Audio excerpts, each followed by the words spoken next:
Welcome back to the Independent Republican Mike Graham right here on Talk TV. We're looking ahead to tomorrow's budget statement. It's going to kick off at 10:30 right here on this show, the Independent Republican Mike Graham. Jeremy Hunt will get up and they expect him, do they not, John? John Rentall's here with us, to hold on to the triple lock, we think. Absolutely, yeah. There's no way you could get through a cut through Parliament. Benefits going to go up? Yeah, same, in line with prices. And taxes are going to kind of remain the same, which will mean people will pay more tax effectively. Well, taxes are going to go up, yeah. So where will he put taxes up, do you think? Well, I mean, there's a report that he's going to lower the threshold for the top rate of tax, right. 45p. That's going to come down to 125,000 a year. And what is it at the moment? 150? 150. Right, okay. Which is exactly the sort of thing that you would expect a Labour government to do. Yeah. But Labour haven't even been calling for it. So, no. They've gone a bit quiet, haven't they? Yeah. He's going to extend the windfall tax, and Labour will say he hasn't extended it enough. And there's going to be various other stealth taxes. I mean, the main stealth tax, of course, is not indexing income tax and national insurance thresholds with inflation. Right. Nobody knows what that means, though, do they? When you say it like that, I mean, it means you pay more. Well, it means if your pay goes up, people have been paying less national insurance, haven't they? And wages have been going up. Yes, people have. I mean, the national insurance cut that Kwasi Kwarteng brought in. Actually, this month in November, will stay. But so that was a good idea then. What, the national insurance cut? Yeah. Well, except that it's got to be recouped elsewhere. So right. I'm not sure it was. But I'm looking at what is being said to drive inflation, and according to the Spectator's analysis and the data, housing and household services has driven 93% of the 1 percentage point rise in the last month, and the rest of it is all down to food and non-alcoholic beverages. It's not a big point. It's 0.18 as opposed to 0.93. But I'm not entirely sure what housing and household services is. What is that? There's people's mortgages starting to go up. I suspect. And once they go up even more, that'll be even tighter of a squeeze on people, won't it? Yeah, absolutely. I mean, I think the mortgage problem is huge, but it's not affecting. I mean, it's affecting millions of people, but not lots of millions, because it only affects you when your fixed rate expires. But an awful lot of people will have that problem over time. Oh yeah, and it's going to be a very serious problem over the next 2 years. I mean, to go into an election on the back of that, it's going to be extremely difficult for the government. Unless they can manage to get it under control by then, which is unlikely, I suppose, isn't it? Well, that sort of depends on international energy prices to a large extent, because that's a huge amount of inflation. Well, I was listening to Russell Quirk talking with Julia this morning, who was saying that basically the wholesale price of natural gas right now is 30% of what it was even a few weeks ago. Well, it has come down, and that's because suddenly there's a oversupply, but it's probably a temporary. It's probably a temporary thing. I'm not an expert on long-term natural gas prices. All I know is that whenever it comes down, it doesn't actually seem to have any effect at all. But when it goes up, it's always like, oh my God, we'll have to put it up. Let's have a look at Joe Biden. He was talking today about the Russian missile strike, which wasn't, it turns out, a Russian missile strike. Here's what he said. And I'm going to make sure we figure out exactly what happened. And then we're going to collectively determine our next step as we investigate and proceed. It's unlikely in the minds of the trajectory that it was fired from Russia, but we'll see. We'll see. I mean, obviously that's a calming sort of statement to put out there, but last night there was certainly a lot of people jumping up and down and going, my God, the Russians have struck at Poland, there's going to have to be some kind of retaliation. Yeah. But it doesn't look as though that was the case, does it? No, I think there's been a bit of an overreaction. I mean, you don't want to minimise it because people were killed, but this is the sort of thing. It looks like more of a mistake, isn't it? Yeah, it looks like it probably was a Ukrainian missile or a sort of anti-missile missile from Ukraine aimed at stopping a Russian missile coming into Ukraine, right. and there were a lot of those last night, killing far more people. And that's what it looks like. Collateral damage of a war that is Russia's responsibility. Yeah, indeed. And I guess the other thing that's waiting in the wings for Rishi Sunak when he comes back from his gallivanting around the world is all the strikes. I mean, there hasn't been a strike. I'm pretty sure I came into work today and there wasn't a strike, so that was a first, right?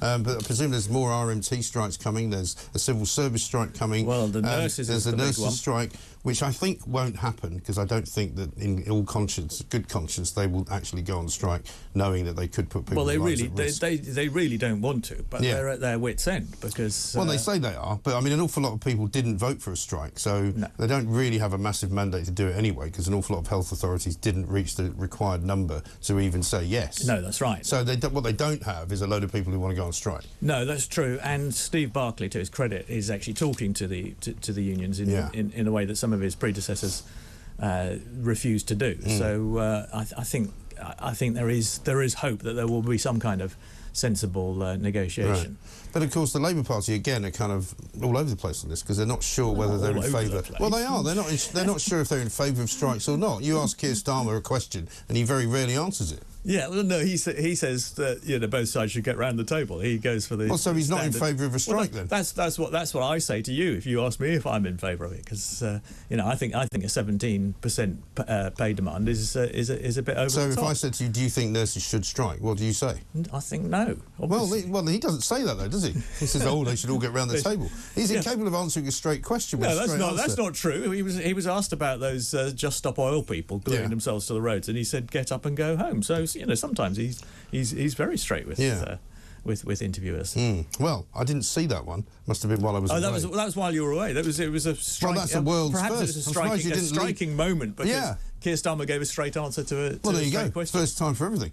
But I mean, the problem that he's going to have over the course of time in still trying to contain the Labour Party as one unit is there are people in the party who think striking is great and who go and join picket lines and support people, and who also think Just Stop Oil are doing the right thing.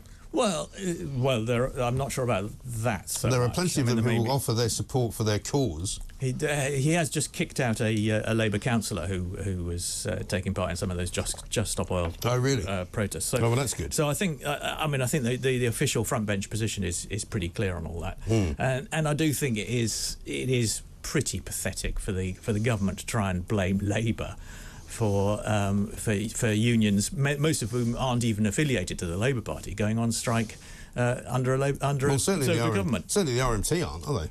No, the RMT aren't. The RCN, the Royal College of Nursing, that's not affiliated to the Labour Party. So there isn't even that connection that you can make. Right. So these are the government's problems, and the government ought to sort them out. Well, they are problems. I don't know whether the government caused them, but they do have to sort them out because they are the government. But just to annoy you, I'm going to play a Donald Trump clip now because Donald Trump is running to be president, and I can't let John go without watching his nemesis here, Mr. Donald Trump, former president of the United States, maybe the next president. 2 years ago, when I left office, the United States stood ready for its golden age.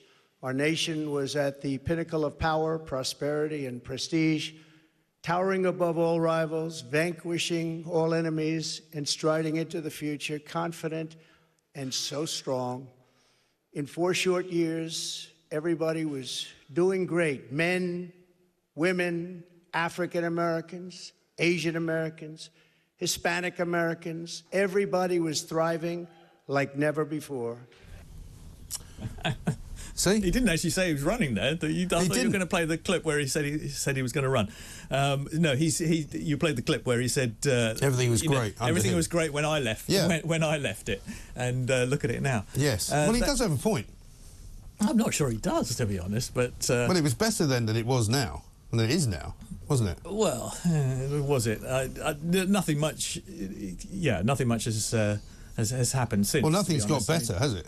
Let's put it that way. Well, I mean, the energy price crisis is the main. Yes, is the main thing. But actually, there's more inflation, right? There's less job security. Internationally, the world is a much more dangerous place than it was when he was in charge. So I'm not sure about that. Well, I am. There wasn't a war in Ukraine when he was in charge. The Iranians weren't. Well, it wasn't Joe Biden's fault that there's a war in Ukraine. Well, you say. Well, it might be. The point is. Well, it might be Donald Trump's fault because Donald Trump withdrew from Afghanistan. No, he didn't. Biden withdrew from Afghanistan. Well, Biden had to complete that process. No. But it was Donald Trump's decision which might have signalled. So you're now going to say that Putin. When President Biden came in, he did things that Donald Trump wanted him to do? Well, Donald Trump had already set in motion.